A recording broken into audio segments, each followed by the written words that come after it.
le monde, Annie de chez Léo. Aujourd'hui, j'ai la chance d'avoir à mes côtés Catherine David, Charles-Édouard Carrier, qui, aujourd'hui, vous sortez un livre, en fait, qui est disponible en librairie. Ça parle de l'histoire de la moto au Québec. C'est quoi exactement le livre, Catherine? En fait, c'est 100 ans d'histoire au Québec. Donc, on part vraiment du début du siècle jusqu'à aujourd'hui. Donc, c'est un éventail d'anecdotes, d'histoires qu'on a repêché un petit peu partout au Québec. Charles-Édouard, comment ça a pris de temps écrire ce livre-là? Parce que 100 ans d'histoire, avoir l'épaisseur, c'est sûr que vous n'avez pas tout mis dans le livre, mais quand même, ça a dû être un travail quand même assez fastidieux. Moi, ça a pris à peu près 2 semaines, je te dirais. Puis le reste, c'est Catherine, 1 an et demi, je pense. T'as mis à peu près. 1 an et demi. Ouais. Ça a été un gros travail parce que vous avez dû rencontrer certainement des tonnes et des tonnes de gens pour avoir leur histoire, parce qu'il y a 100 ans, évidemment, vous étiez pas au monde. Là. Je te dirais que le plus gros du travail, c'est pas de trouver les gens nécessairement, c'est pas d'avoir les histoires non plus. Le plus gros du travail, ça a été de ramener ça juste à 220 quelques pages, en fait. Parce que quand on rencontrait les gens, il y avait tellement de choses à nous raconter. Puis c'est pas quelque chose qu'on a exploré beaucoup au Québec, la culture moto, justement, l'histoire de la moto.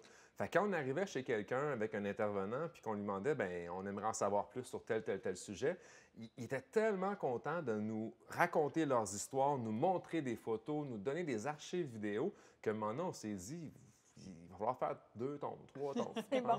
Tu parles de raconteur. Celui qui a écrit le préface du livre, c'est Michel Barrette, qui, on le sait, est un passionné de moto. Ça s'est bien passé. Ça a-tu pris 8 jours, sa rencontre avec lui, pour qu'il vous parle de moto? En fait, on avait rencontré Michel Barrette dans un bar à Val-d'Or. On s'en allait tourner Filles de moto dans le nord du Québec. Puis on était arrivés, Charles-Édouard et moi, une journée plus tôt. Puis notre bon ami Marc Provencher nous avait dit « Hey, je suis dans un bar à Val-d'Or, venez prendre un verre avec nous. » Puis tout ça. Fait qu'on était arrivés et il y avait Michel Barrette qui était là, Jeff Boudreau et puis Gilles Ouellette, un très, très bon ami de Michel Barrette. Puis, bien, ça a été une grande rencontre parce que non seulement Michel a signé notre préface, mais Gilles Ouellette aussi nous a partagé ses histoires au Lac-Saint-Jean, là, à Alma, du show de boucan qu'il y a dans le livre. C'est quoi exactement l'histoire de ce fameux show de boucan-là? Parce que je suis originaire du Saguenay-Lac-Saint-Jean, j'en ai entendu parler, mais brièvement, c'est quoi exactement? Bien, show de boucan, c'était une course de drague qui a eu lieu dans les rues d'Alma. Donc, c'est dans les années 80, une gang de chums. Il y a bien des shows de boucan. Puis Michel Barrette en raconte de ces histoires-là. On a rencontré plusieurs là, déjà. Donc, on est dans ces années-là. Fait que devant où est-ce que le petit centre-ville, là, on peut-tu dire ça? Oui, le petit centre-ville d'Alma. Le petit centre-ville d'Alma, bien, il y a beaucoup de shows de boucan. Puis à un moment donné, les gars se disent « Hey, mais le crime, pourquoi on n'organise pas une vraie course de drague légale? » Donc, ils organisent cette course de drague-là. Mais le petit pépin, c'est qu'ils n'avaient pas évalué la longueur du quart de mille. Donc, à la première course, ils se sont rendus compte qu'ils devaient peut-être s'ajuster. Il manquait un bout de track. Ouais, là. c'est ça. Il manquait pas un trou, c'est ça. Il y en avait assez pour accélérer, mais pas assez pour freiner. Fait que, ouais, ça s'est ramassé dans le décor au début. Ouais, d'ailleurs, on a appris à travers cette anecdote-là d'où vient l'origine de l'expression « un show de boucan ». Ah ouais, bon. On le dira pas, mais Faut c'est là. que les gens le C'est lisent pour là-dedans. avoir tous les détails. Exactement. Évidemment. On parle aussi des grandes familles qui ont influencé le monde de la moto au Québec. Il y en a plusieurs des familles. Évidemment, on va prêcher pour notre paroisse, la famille de Léo Bouchard qui ont créé, en fait, Léo, qui est le fondateur de Léo Harley-Davidson. Cette année, on célèbre notre 46e année d'existence. On est quand même assez fiers de ça.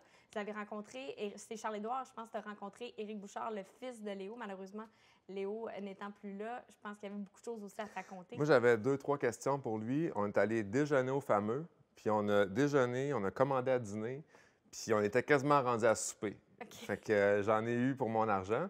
Puis c'est fascinant parce que Éric en parle avec une passion incroyable, mais c'est tellement proche, tu sais, c'est sa famille, c'est son père, sa mère est impliquée aussi là-dedans. Puis ce qui était intéressant, puis quand il m'en parlait, Éric, c'est que on parlait pas tant du concessionnaire, Léo, on parlait du mode de vie. Ouais.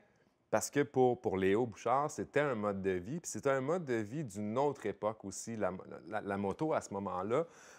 Moi, une des phrases, puis ça, justement, on le dit dans le livre, c'est Éric me racontait que dans ces années-là, lui, ce qu'il se souvenait plus jeune, c'est que les gars partaient avec 5 piastres dans les poches pour aller à Laconia, tu sais, puis sur un nowhere comme ça. Puis c'était plein de petites histoires comme ça. C'était des bijoux de souvenirs qu'il m'a partagés. J'étais extrêmement chanceux, en fait, de faire ça. Puis chaque famille dont on parle dans le livre a ce petit côté-là, ce petit côté très, très tissé serré avec la moto. Puis on se rend compte que la moto, c'était pas une question, c'était pas une business. C'était des familles qui ont été influentes dans le monde de la moto. On les connaît parce que c'est des concessionnaires, parce que...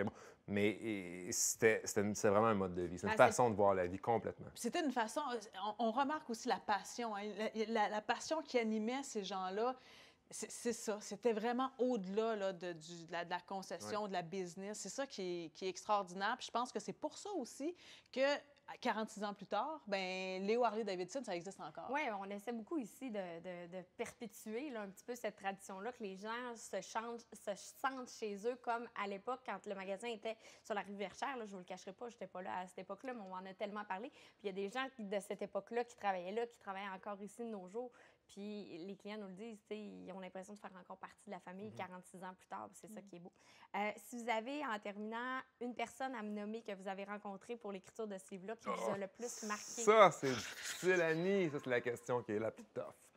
Moi, je te dirais que la personne que j'ai rencontrée, que j'ai découvert, c'est Catherine. Moi, j'ai découvert Catherine. Une façon d'esquiver la question. Une écrivaine acharnée. Ses talents de recherche, moi, ça m'a... Pour vrai, moi, ça m'a surpris à quel point tu pouvais fouiller, puis fouiller, puis fouiller. Toutes les petites trouvailles. Mais pourtant, vous connaissez depuis des Non, années mais pour vrai, années. des fois, elle m'appelait, « Hey, tu sais pas qu'est-ce que j'ai trouvé? En 1920, au parc Dominion, il y a une femme qui a fait... » Où t'as trouvé ça? C'est... Ouais, fait que tu vois, moi, ça va être ça, ma réponse. Puis là, ça va être difficile à répondre. Là, tout ce que je vais dire après, c'est dur là, je vais avoir... ce que je viens de dire. Après cette réponse-là, tout va sonner un peu plate. Mais on s'est super bien complété dans le travail parce que moi, j'étais un petit peu un rat de bibliothèque. Pour les fois qu'il a travaillé. Exactement. C'est 2 grosses semaines au mois de mars. Deux grosses semaines au mois de mars. En confinement de la COVID, là. C'est qu'on s'est quand même... tu sais, Charles-Édouard, il est très sur la moto d'aujourd'hui. Puis moi, j'ai fait un petit peu le rat de bibliothèque, tu sais. C'est moi qui est allé fouiller tout ça. Mais pour répondre à ta question, je dirais que la personne qui m'a le plus étonnée, mais je dirais un petit peu dans un élément de réponse, Margaret Gast, qui a été la première femme qui a été au parc Dominion, qui a fait... Non seulement c'était une motocycliste à l'époque, mais elle était dans une des disciplines les plus difficiles qu'il y a, qui est la cuve de la mort.